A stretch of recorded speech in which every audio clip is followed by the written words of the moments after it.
Happening tonight, Hoosiers remembering an important moment in history that happened in our city decades ago.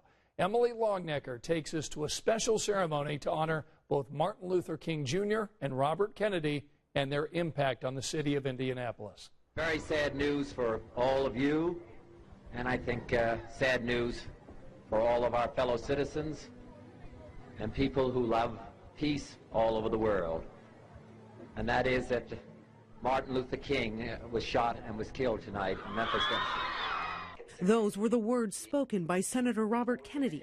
Dr. Dorothy Herron will never forget. When I look back, he could identify the pain, and he had tears in his eyes. That's because Herron was there when Kennedy spoke them in this park 51 years ago, the night Dr. Martin Luther King Jr. was murdered.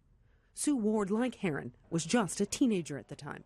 I remember how the crowd reacted, and I remember how going home and my mother crying. The women joined more than 100 others, including local, state, and national lawmakers Thursday, to mark the 51st anniversary of that historic and tragic night when Kennedy, who was set to give a campaign speech in Indy, instead broke the terrible news of Dr. King's death. In the 51 years since Kennedy's speech, it has become clear how deeply his words impacted those who witnessed it that night. He too had lost a brother through a violent act and could empathize with the crowd. Now some of the same people who were there that night are looking to the future.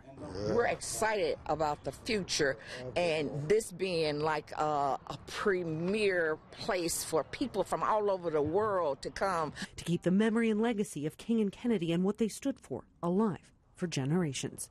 Emily Longnecker, Channel 13.